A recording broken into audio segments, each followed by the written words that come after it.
What's up, everybody? Welcome back to another episode of Fish Bites, the Miami Herald's Miami Marlins show. We are back with our season wrap-up edition of this program. Andre Fernandez, Deputy Sports Editor of the Miami Herald, back here with you, with Jordan McPherson, the Miami Herald's Marlins beat writer. Jordan, it was an insane, wild ride, but it ended with a big thud, and that was courtesy of those that team with the P on their caps that has that funny mascot, the Phillies. Allowed only 2 runs in 2 games and unceremoniously swept the Marlins right out of the playoffs. Before you could even blink, it was all over. Yeah, no, it was a fun ride. It was a long ride. It was a ride that ended a lot quicker than I thought once they got to that point. But you know what? First off, hats off. The Phillies they're looking like a juggernaut. I mean, they easily took care of the Marlins. They dominated the Braves in game 1. At the time of this recording, Phillies and Braves are in going to the bottom of the 6th inning in game 2, and the Phillies are no-hitting them right now. The Phillies are no-hitting the juggernaut, quote-unquote, best offense we've seen since goodness knows when Atlanta Braves are being held to no hits through 5 innings by Zach Wheeler. And it's just that Phillies team, it's dangerous. That crowd at Citizens Bank Park, my goodness, was just absolutely raucous. But on the Marlins side of it, again, I think I said it last week, but just the fact that they got into the playoffs, if we said that at the beginning of the year, they were going to not only be in the playoffs, but be the 5 seed, not even be the last team in, you guys would have probably said that we're crazy. You would have asked what we're smoking and all that type of stuff. But this team, year 1 under Skip Schumacher, 15-game improvement over last year. They went from 69-93 to 84-78. They had just 26% odds of making the playoffs at the end of spring training, according to Fangraphs. Skip Schumacher, at minimum, should be a finalist for NL Manager of the Year just for what he was able to do with this team, the way that they got here. Again, the 33-13 and 1-run games, all the comeback wins, like half their games were come from behind. He did it without Sandy Alcantara being at his best. He did it with an offense that, while improved, still was near the bottom of MLB. But he got that team to have the confidence in itself to say, hey, we can do this. And they actually were able to do it. While the playoff run itself was short, the fact that they made it in there and the fact that a lot of the team that hadn't been in the playoffs before now understands what playoff baseball is like after a full season with fans in the stands, knowing what that experience is like and what it takes to not just compete in there, but what they have to do to get to that next level. This was a very big stepping stone in the right direction for this franchise moving forward. It's unfortunate it ended only 2 games into the playoffs, but again, barely anybody outside of the people inside that clubhouse thought they were actually going to be able to get that far in the first place. So hats off to a great season, and now it's time to see what they do to make sure this wasn't just a 1-year blip. Yeah, and what a wild playoffs it's been too. I mean, going back to that, I mean, not only the Phillies, but the road teams have been doing well. The D-backs crushing the Dodgers early on in that series. The Rangers, what they did to the Orioles, the playoff baseball. And yeah, you hope the Marlins at least get a better taste, a longer taste of that next season. But yeah, I was going to tell you that Philly, you've been there before, but in the playoffs, it amped up to another level. And Philly sports, I mean, always in those venues. I mean, I did a Heat Sixers playoff game that was unbelievable, just the atmosphere that they brought in that setting a few years back when the Heat lost that series to them. So those fans, whether it's the Eagles, the Sixers, they're all right there in that little vicinity there. They pack whichever venue it is and really turn it into a fun crowd there. But the Marlins will take something from that. They'll learn what that kind of experience is like. Some of these guys are veterans that may have been used to playoff baseball anyway, but the younger players, I think, will. But let's see. Let's talk about that, because entering the offseason, there's a few questions with this team right now. I mean, mostly contractual stuff. I mean, I think before we get to any players, I think one thing for sure is the status of Kim Ng. Is she coming back? The contract is up at the end of the season. It's hard to believe. I mean, we were talking about it before we started the program. Hard to believe it's been 3 years already that she's been there. It feels like it's flown by. And the job she did this year to put those pieces in place and really, I think, earn the respect of a lot of people within the organization by doing it. So do they bring her back, or Is someone going to woo her away? Is she going to leave? I mean, what's the latest that you're hearing? Yeah, so nothing publicly has really come out yet, but just thinking about it, if they don't at least put an offer on the table, it to me would be probably the most idiotic thing this franchise could do, just because of the fact that the reason they're in the playoffs, the reason they got to the playoffs is because of all of the moves that she had made over the course of these 3 years, and specifically what she did over this last year and a half when she became the final decision maker once Derek Jeter left right before spring training of 2022, signing Soler right after that, making a lot of those moves this past offseason, trading for Luis Arias, trading for Josh Bell and Jake Berger at the trade deadline, extending Sandy before his price ended up becoming astronomical because they did that extension before the Cy Young year. So just imagine what the price tag would have been on him at that point. Just all the smaller all these moves that she made. I mean, going back before the lockout when they traded for Joey Wendell and Jacob Stallings, trading for AJ Puck, even just her first 2 moves when they got Jesus Luzardo for Starling Marte and got Brian De La Cruz for Yimi Garcia, 2 core pieces for this team for 2 rentals that they knew weren't going to be back at the end of the year. She has at minimum half of that big league roster that took part in the playoffs were signed or acquired via trade under Kim Ng's watch. She ended up establishing this, and can't forget her hiring Skip Schumacher, a guy who had 0 managerial experience, but knew after their interview process just that what he wanted to establish would work without having a track record for it, and seeing that pay off in year 1. She is basically almost every move that she has made has worked. So if Kim doesn't come back, it better be because it's Kim's decision to move on from the Marlins, not because the Marlins decided to move on from her. That's my 2 cents from it. Again, nothing has been set in stone yet. Nothing has been made public, but decision on that front is going to have to be made soon, and we should hopefully have clarity on that in the next couple weeks.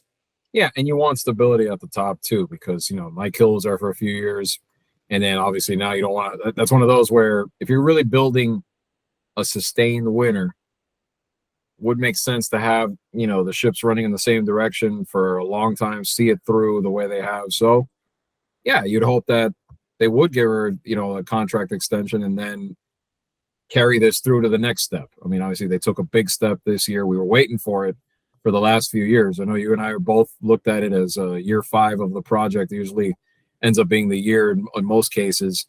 They finally took that big leap forward.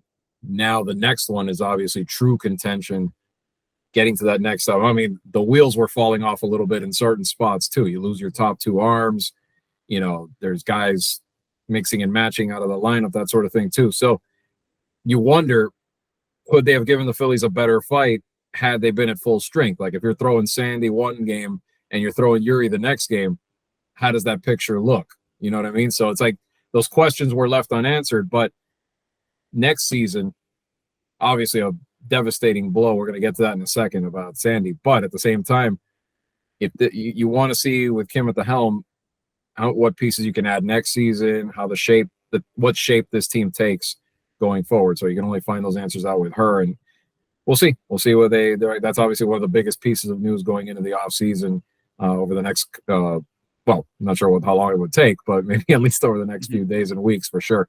But let's jump on that one. I mean, the news now formally, I guess, coming out that Tommy John for Sandy, and that obviously a gut punch for that, for the team and the rotation, because you feared when you heard where the injury was that this was coming, and it sucks because you like I said before, you want to build off of what they were able to do, and now you're gonna have to do it without your biggest arm. So how do they proceed? Yeah, so first off with Sandy, I want to give kudos to him for even attempting to come back. He knew that something like this was probably going to be inevitable at some point. The fact that he tried to give what little he had after finding out about the UCL injury, that just speaks to what we've learned about Sandy basically since he joined the rotation full-time in 2019. He's going to give every single bit of what he has to try to get the team to succeed. Unfortunately, didn't work out. Tommy John surgery. He's going to be out for 2024. 2 things on the Sandy front. First off, the Marlins have still have considerable amount of starting rotation depth. You look at what they have just on their 40-man roster at this point. Jesus Luzardo, breakout year this past year. Braxton Garrett, breakout year this past year. Yuri Perez finally debuted, had a breakout year under the restrictions that he had. Obviously, they were monitoring his innings and trying to make sure that he was best poised to succeed for the long term. So you have those three as your top three as it stands. You have Trevor Rogers coming back from injury. You have Max Meyer coming back from injury. You have to figure out what you're doing with Edward Cabrera. He's out of minor league options, obviously struggled this year with command, but when he's hot, he is up there as one of the top tier guys. You also have Ryan Weathers, who the Marlins are hoping can have sort of like a Jesus Luzardo-esque reclamation type project with him, where obviously his career to this point, he has struggled, but you saw what the Marlins were able to do with Luzardo, turned him from struggling to even be a rotation guy, not sure whether he's going to be rotation or bullpen, to being able to be a potential ace for a staff if they need it. I'm not sure if Ryan Weathers is in that ace category, but they feel like they can make him a 3 or 4 in the rotation and another lefty. So they have 7 options at this point just on their 40-man alone that they can figure out with their 5 to start the season. And also on the Sandy front, you have to remember this. Sandy wasn't his best this year. It was a 4.14 ERA this year. He was great in the second half. Obviously, those 10 starts, his ERA was around 3. He had 4 games where he went at least 8 innings, 2 complete games. But remember, Miami went 11-17 in his 28 starts this year. They had a lot of their success come on the days when Sandy wasn't starting. So in a sense, and I'm not trying to try to lowball what value Sandy Alcantara brings to this team. He's obviously a key part of this team in the long term. But the Marlins were able to show this year that they were able to win when Sandy Alcantara wasn't available and wasn't at his best. If you take out the Sandy starts, they were 73-61 this year. They were 20-some games over 500, excluding Sandy Alcantara's outings. So while obviously losing Sandy is going to be a massive gut punch, they have shown that with the group that they have, they're still able to compete without their ace. So that, in a sense, should at least give them some sense of comfort moving forward with the rotation that they have. And also just consider that Luzardo won't be on innings limits next year. Braxton won't be on innings limits next year. Yuri probably will still be on some sense of innings restrictions, but not as severe as they were this year. So they're going to be able to let their horses run next year and see what they have with these guys being able to go out with a lot longer leash than they had this year and see how they can build off that success. Yeah, well, you hope so. I mean, Yuri had the injury there, but he should be okay by next season. And yeah, you progress there. The key is going to be that, I think, if Braxton builds off of this past season, can he continue to be effective like he was when he was? And Luzardo, too. I mean, Luzardo has injury history from before. He had a good time. He was okay this year for the most part. Can he stay durable? Can he build off this year? So if those guys, if they can do that, yes, they can put together a solid enough rotation where, in theory, if the lineup holds, this team can still pretty much be kind of in a position at least similar to what they were this year, where they can contend for the postseason. But going back to the contractual stuff, I guess some of those pieces in the lineup, we got to see what decisions are made. And some of those guys either have player options. Sometimes, in some cases, it's the team. I mean, 2 guys that jump out that have player options are Josh Bell, who was a big addition in the stretch run to this team, both in and out of both on the field and off the field. I think they benefited a lot. And then, of course, Jorge Soler, who got his power stroke back this season. Really, a lot of clutch homers, a lot of big games for him. So do those guys come back and become a part of this core? And then there's a few other guys that some decisions need to be made as far as staying. The one spot that we want to talk about, too, is that shortstop. Kind of what direction does this team go forward? Before this past season, Jazz was moved into the outfield. I mean, Jazz is another one that was hurt a lot this year. If he comes back to full form, is healthy, durable again, and not missing extended stretches, that's going to be huge for this lineup. But really, who kind of stabilizes the shortstop situation, or at least what are the options going into the offseason?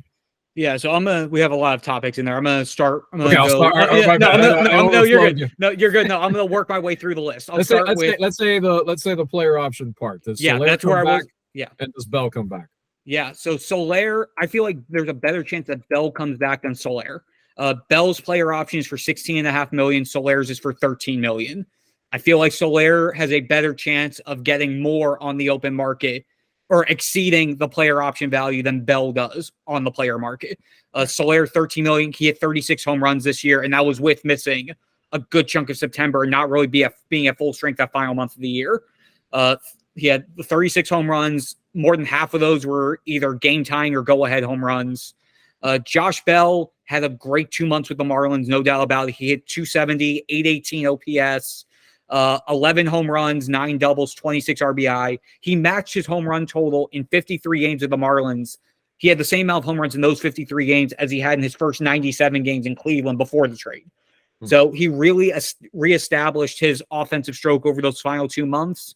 But the question is, what are teams going to look at if he does opt out and go to be a free agent? Are they going to look at what he did over 2 months with the Marlins?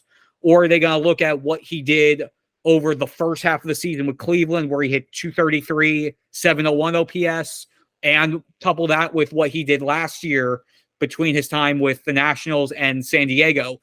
Remember, when he got traded to San Diego last year, it was about 193, or he hit sub 200 over his final 2 months after the trade deadline last year. So if you couple that with his Cleveland time, are you looking at that, or are you looking at the potential that he showed in Miami? That's really what he and his agent Scott Boras are really having to decide as to if they think he can get a bigger deal going into free agency, or does he take the 16.5 this year, hope that what he did in Miami continues on, and then after this season, try to make one final splash in the free agent market. Soler, I think, barring the Marlins and him coming to agreement on a new deal, I think he's going to be a free agent. It just seems to make the most sense. $13 million. I feel like he's going to be able to get better than that, and we'll see where that goes.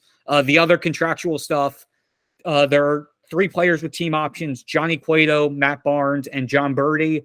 John Birdie, I think, is the only one of those 3 I would expect for the Marlins to pick up from their side. We saw what happened with Johnny Cueto. Matt Barnes only pitched about a few months before having hip surgery, and I don't think they're going to pay $8 million for Barnes to come back next year.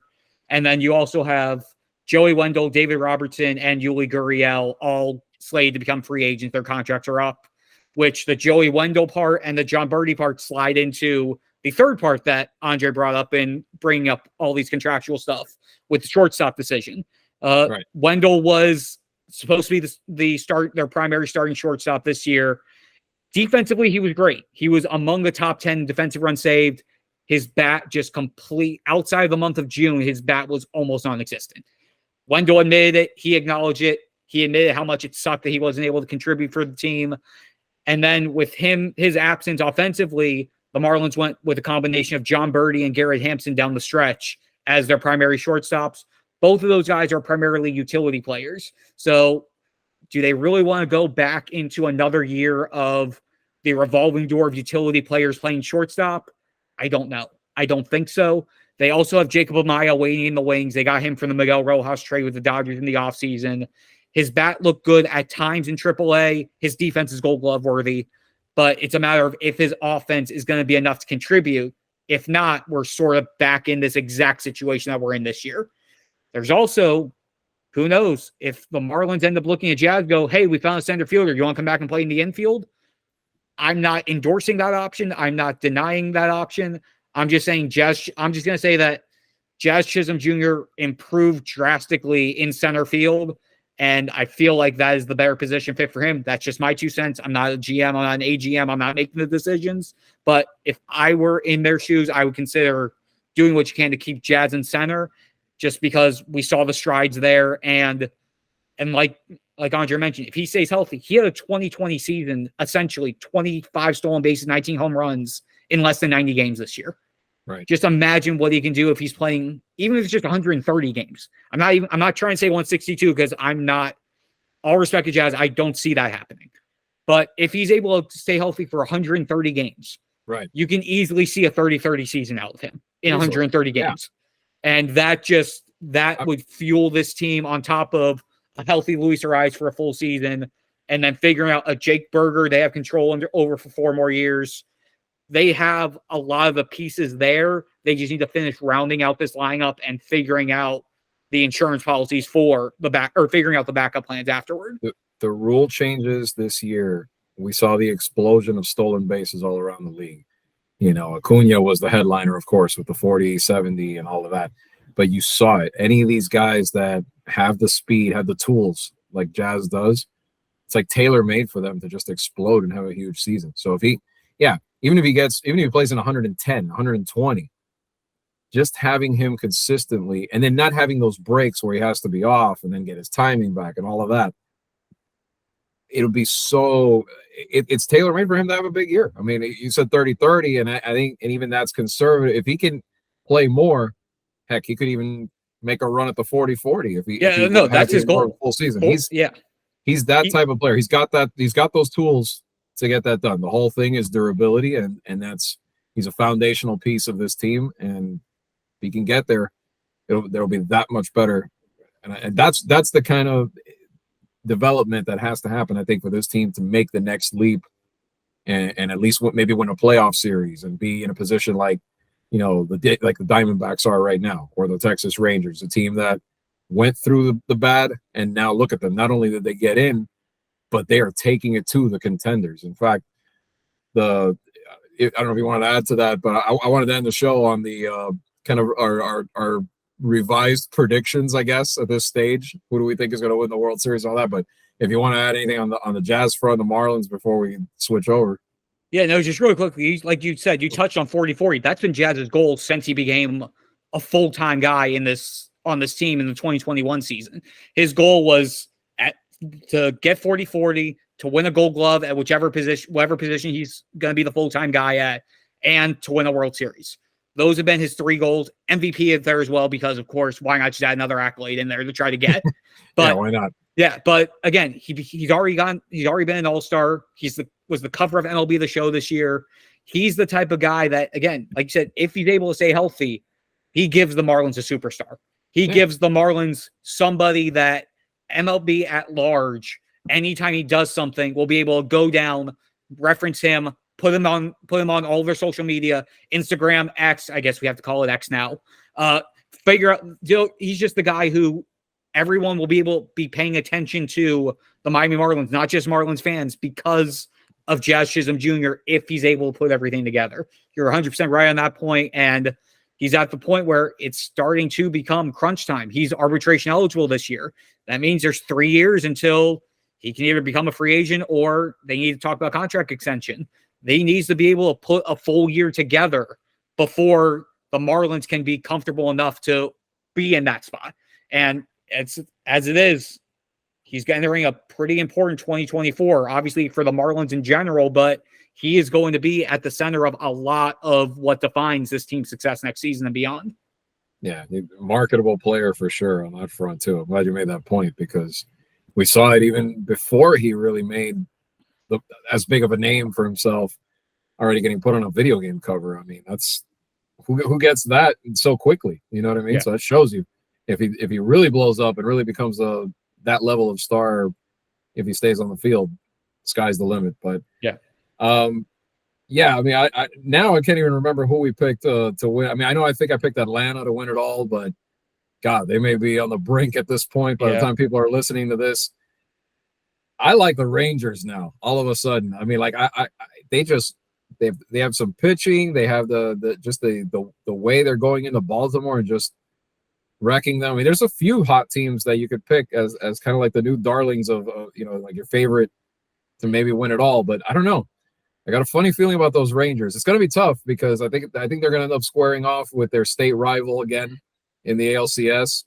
I think Astros will end up winning that series probably. That's my pick anyway. And then on the other side, I got to go with the Phillies after what they did last year. I think it could end up being a Texas-Phillies series potentially. And wow, would that be interesting? Yeah, and just to quickly circle back to the beginning, the Braves finally got hits. They have 2 hits now as of going into the bottom of the 7th. But I'm going with Philly all the way this year. I think seeing what they did against the Marlins, seeing it in person was eye-opening. Seeing what they're doing right now against Atlanta and being able to shut down, again, the offense, their lineup, we already knew was ridiculous. Again, it's to the point where like you see games where like JT Realmuto's batting 7th at times, and you're just like, if JT Realmuto is going 7th in your lineup, that's a monstrous lineup right there. And I don't trust either team on the other side of the NL bracket, whether it's Arizona or LA. I just think whoever comes out from Philly, Atlanta is going to move on to the World Series. So with that, I'm going with Philly to make it in the NL side. I don't think it's going to happen, but I really want to see Minnesota make it right now. Just because I just feel so happy and so proud for Pablo Lopez. Just watching what he did last night, 7 shutout innings on Sunday in Game 2 to tie the series 1-1. That's going to be the most intriguing series the rest of the way for this division series. Just because, again, Texas a win away from clinching. Philly is a win and 2-ish innings at the time that I'm saying this right now from clinching. The Dodgers don't really have a rotation. And when it comes to Arizona, okay, they have Zach Gallen, they have Merrill Kelly. That's really it when it comes to their pitching staff. And I feel like if Philly gets to at least one of them, they're going to be able to cruise through the World Series. Yeah. And Philly, I think he's going to be able to shut down that Arizona lineup. Of course, they're all going to be laughing at us the next time they see us on this episode if Atlanta comes back and wins the series in 5. Oh, of course they will. But then again, I also picked San Diego to win the whole thing this year. So anything I say, obviously take what I say with a grain of salt. I picked San Diego Padres. If I'm right, I picked San Diego Houston when we did this back in the preseason. So well, look, I think last week, or I think it was, or whatever, we were talking about the big picture as a whole in the playoffs. I think I even said the Padres have been a choke franchise that haven't done anything. That's how much this season, the disappointment of this season, made me forget that they actually made the playoffs last year. Yeah. And finally did something, but it was overshadowed. They made the NLCS last year. Right. But I'm saying it was so overshadowed by the fact that, like, I'm thinking coming into this year, they might get to the World Series this time. No. And then they revert to the same disappointing Padres. So that's how much I even forgot. I'm like, that's right. They were one of the final 4 teams a year ago, and then forget about that. Yeah. Now they're back to being the disappointing Padres again. So. Yeah, but now just to quickly make my pick, I'm going to go for a repeat of the World Series. I'm going to go Philly, Houston, but I'm going to go Philly to win it. I'm going to go Philly to win it in 6. Okay. Yeah, I'll go Philly in 6 in the World Series. Yeah, we both have a Texas team on the AL side. We'll see who ends up being right. But if Philly does clear this obstacle, and by the time people hear this, maybe they have. Against the Braves, that is tremendous because again, I have a lot of respect for that Braves team, just the way they're constructed. They just look so even without taking into account all the results that they've put this year, but coming into the season, I've said that repeatedly on this show, how they're built to last and just don't seem to have too many weaknesses at all. For the Phillies to go in there and take them down, assuming they hang on here in Game 2, to even do what they've done to this point in the series, to take them out twice in Atlanta. You want to talk about playoff atmospheres? Yeah. Shoot, Atlanta, Truist Park is bad enough when you face them in the regular season, and they got the chop going and all that. So we'll see what happens. But for now, we thank everybody for watching this show, for listening to this show. Remember, you can catch it on all your favorite podcatchers, iTunes, Spotify, you name it. And then, of course, at MiamiHerald.com and on YouTube. Jordan and I will probably be taking a little bit of a break from the show now that the season's over. Well, Jordan's not going to take a break. He's going to be covering the Florida Panthers, and I'm going to be all over the place with Dolphins and high school football, you name it. But as far as this show goes, we'll be back thinking maybe in a few weeks. I want to nail that down just yet. But so probably whenever there is enough content for us to warrant an episode. We're not just going to do an episode just to say we're doing an episode every week at this point during the off season. Right. When there is news, we'll hop back on. But yeah, it probably won't be a weekly thing during the off season. Like Andre said, I start Panthers coverage. Their season starts Thursday. Chance to try to get back to the Stanley Cup final. We have everything else going on. The Heat starting up. The Dolphins are doing well. was doing well until whatever the heck that finish was on Sunday or on Saturday, I should say. But yeah, there's a lot going on down here, but there will still be Marlins content on the Herald website. Still going to be trying to I'm still probably going to be doing about a story or two a week just to keep the content flowing. And again, once the World Series ends, there's going to be more to do. That's the second pod this week, non-Canes pod, that the Miami debacle has made it an appearance and been referenced to. All right, Titletown, South Florida, and now the Fish Bites pod. Okay, so on that note, should I just take a knee and run the clock out for the rest of this episode, Andre? Yep, just do the right thing, Jordan. Just take a knee. Let's get out of here, and let's call it a season. Thank you everybody for watching Fish Bites, and we'll see you at some point before 2023 is over. Thanks, guys.